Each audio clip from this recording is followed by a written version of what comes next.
This is the 217 Recovery Podcast with Corey Winfield. Alcohol does damage the brain, but I don't know if it went that far with them already. I don't know. I drink a lot. I'd like to think that I'm not like that. And co-host Marnie Winfield. Sometimes there's a very small window that if something doesn't happen and there isn't action made in that short period of time, that it might not happen, maybe not ever again. Sometimes it doesn't. It is the 5th of November, 2022. My name is Corey Winfield. My name is Marnie Winfield. Welcome to the 217 Recovery Podcast. Nice Saturday night. Excited. It's Saturday. Because it means one thing. It's almost time to get intimate with my wife. And I'm not talking about sex. Intimacy is different. Mm-hmm. Did you ever learn that when you were like in treatment? Like, did they go through the whole relationship part where they were like, intimacy is about opening up? And no, not when I was in treatment. I mean, I knew that already, but and I think not until I actually taught that, like being a staff member and facilitating groups that covered that particular piece. It's important to know. Yeah, a lot of times when people, they think intimacy, they think, oh, laying in bed, getting intimate, you know? It's a verb, but not always. Not talking about sex. But it is nice to be able to open up and to share those things with people that you love. And it really brings a bond between those two people when you play the intimacy game on a podcast. I sometimes think that intimacy is being vulnerable about your emotions and trusting. Yeah. So I was watching this show the other day on Netflix. It was called like Killer Sally or Killer Jane or something. And this lady, she was in the military and she met this other guy and they were like started doing like this bodybuilding stuff. But she starts talking about how steroids like took over their lives. And she said she spent like $24,000 just in 1 year on steroids for her husband. It was like this big bodybuilder guy. And they were broke and they were like crushing cans and taking them back for money. Like the kid was like, yeah, we used to jump in dumpsters and sounds familiar. You know, so it just kind of came at me with like, oh, I mean, I knew steroids were a thing. I had a friend that did them and he would be a real dick. Like they call it roid rage, you know, and he'd fly off the handle like in a heartbeat. But the other side of it, you know, like having a couple, you know, doing steroids together, and she's like talking about how made her talk like this, and she started having an Adam's apple. So I'm looking at yours. You don't have one. Well, we all have them. Well, but I don't have one. Prominent. I have two chins, so I don't have one. Jeez. But it sounds familiar, right? I mean, it's an addiction, and body image can be an addiction. I mean, we know that. I mean, eating disorders obviously it's a body image addiction, and they'll do whatever it takes, you know, to get that way. And then you would think it'd be because bodybuilders essentially, like their body is their temple, you know, like they should be worried about what's going in, but not in the case of these people. And she said it was kind of like reverse eating disorder, you know, where, you know, he would eat a lot, but he'd have to eat like so much and, you know, all the protein and the stuff. And then she said he'd get on stage and I mean, the dude was ripped. I mean, nope, that's not defined enough. And, I look horrible. And it's crazy, you know, like that's a whole nother part of it. And I've never met anyone at a treatment center that's like, hey, I'm addicted to steroids. Right. You know, so I don't, but the mental part of it, yeah, absolutely. Like, I don't know if it's physically addictive. I know it's not good for you. And I know that it causes severe mood changes. In this case, it caused death because she shot him because he like started hitting her and she's like, had enough. So she just shot him. Well, I'm curious too. I don't know about the the physical addiction to the actual drug, of the steroid drug, but I think the addiction was the results of the drug, obviously. So that's one and the same. Yeah, I don't think you got high off it, but man, you could lift, 100 pounds more or whatever. Like, hell yeah, and you're going to do that and really build your muscles up. And, like, I don't have it. I could see people freaking out. Like, I'm losing it. I'm losing my arms, like, I need to get my back in whatever tight. More. Yeah, so better.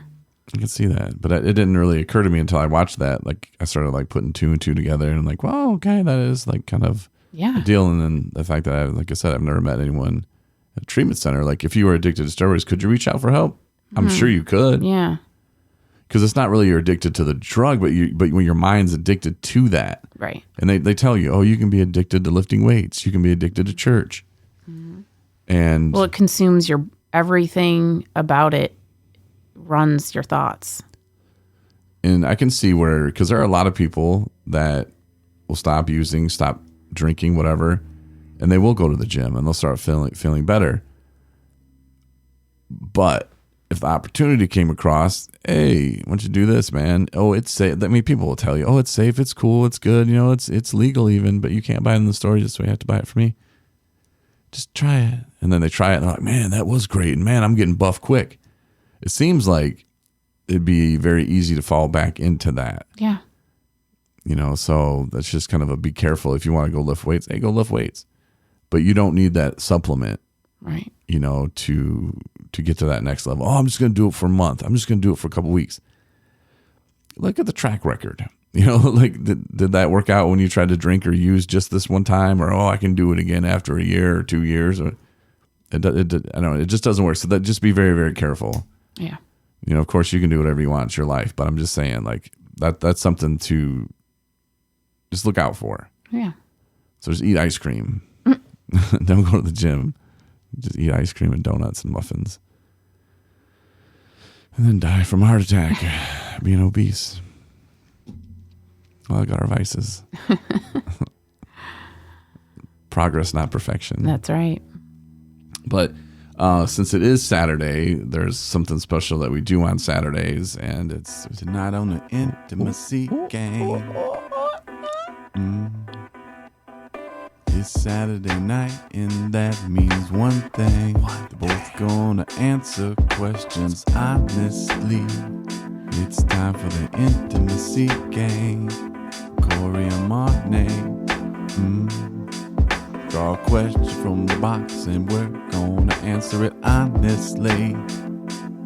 Here on the Intimacy Game. It's time for the Intimacy Game.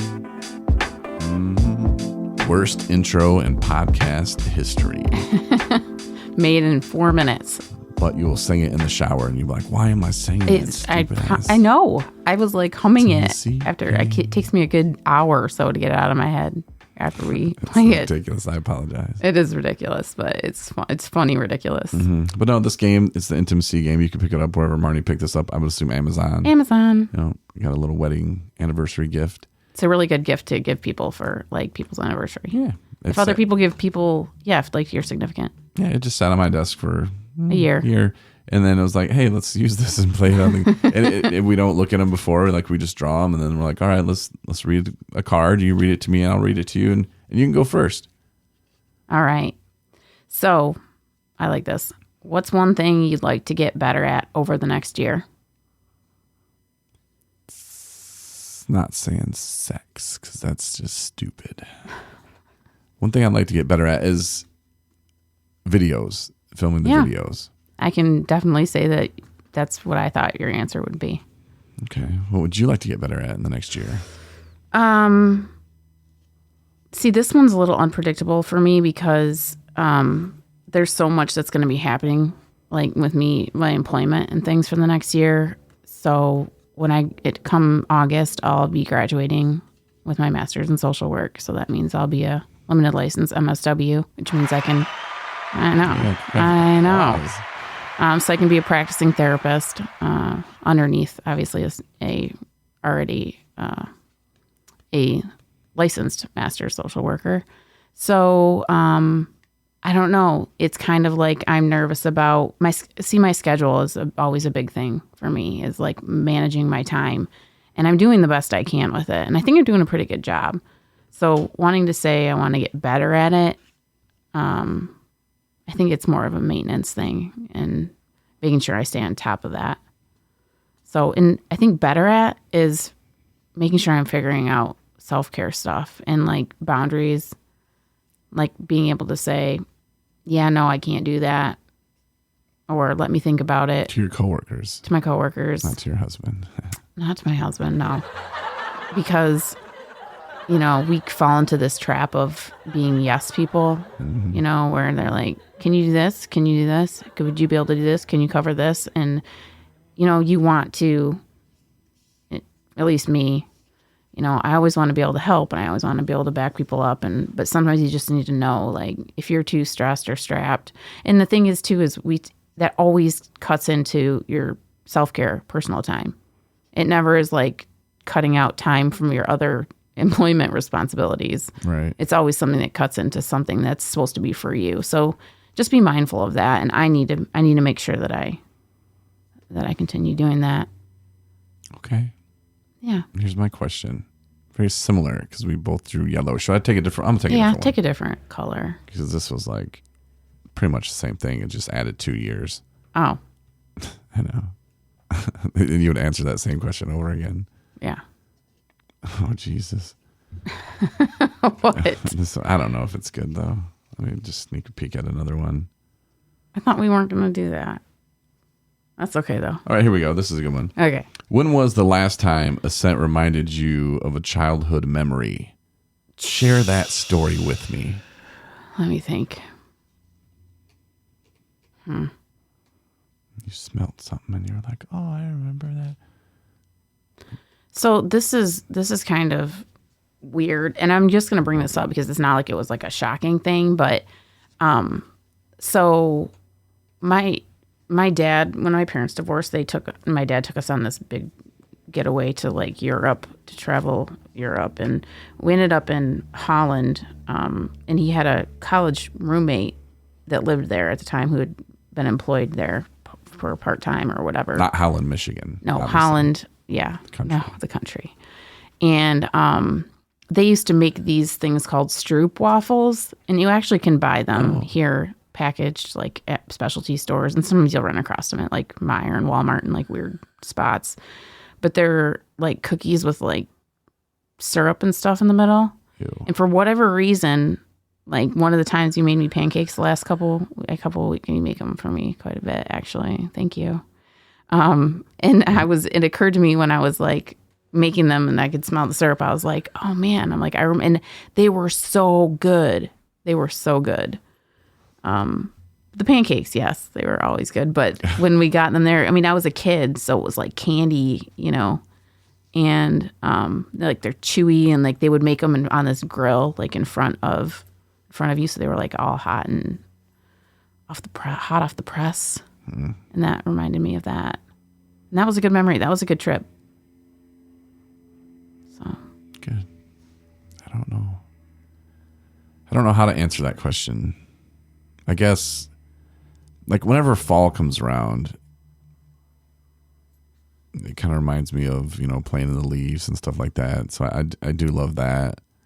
But I don't know that I have a story. I have a story, I mean, it was when I lived in Buchanan and I was on my way to my IOP appointment and my appointment with my therapist, and I got in my car and it just smelled like leaves and fall. And I remember telling him that. I was like, man, it's great. I love fall.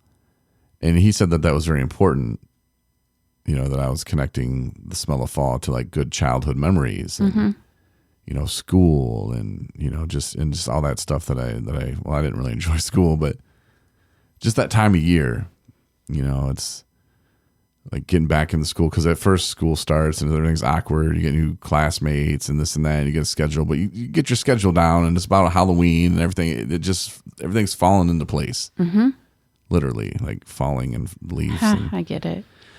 No pun intended there. But that's what I would have to say. That was my answer then to that question. Actually, I thought of another one. Okay. So maybe you might think I'm crazy, but I used to always, So I was on a walk with some of the people at the treatment center. We get to take them on walks sometimes. This is a while ago. And we were walking past through an alley, and it was right next to a school. And I swear schools have a smell. Like, it smells, I don't know if it smells like have you ever been in, like, the first day of school smell? Like, when you're back at school for, like, having been off all summer? And it just smells different. Our school was outside. We didn't have a big school that could have a building. Whatever. It's poor. No, it's seriously, schools have a smell, and I swore I could smell it. And then I started talking with one of the guys that we were walking with, and I was like, "Do you think schools have a smell?" And he's like, "Yeah, absolutely." I don't know what it is, but it reminded me of like my middle, not my high school. It reminded me of my middle school. I guess if I thought hard enough, if you walk into a school and smell, right? Just from going in the entrance or whatever, like gymnasiums have a smell or whatever. Like, it smells like it's got a very unique smell. Yeah, you're right. It totally does. Yeah. And please write Corey at 217recovery.com and back me up on this, or post on. I was going to do that to you. Post on. Oh, I get my 217 email all the time. Nobody wants to email me. That's fine. But yeah, back me up on that because it's a real thing. And like each school smells different too. Like I remember the smell of high school. Junior high was different. Middle school was different. Mm-hmm. Elementary school was different. Yeah. So you're right. Good job. Thanks. Yeah. All right. Smell it all up. All right. That's it. It's a short one tonight, but we're just doing our thing. So appreciate you listening, and we'll wrap it up. Yeah. Thanks, everybody. Have a great night. Thanks for listening to the 217 Recovery Podcast. For more episodes plus bonus features, download the 217 Recovery app and support recovery by rating us in the App Store.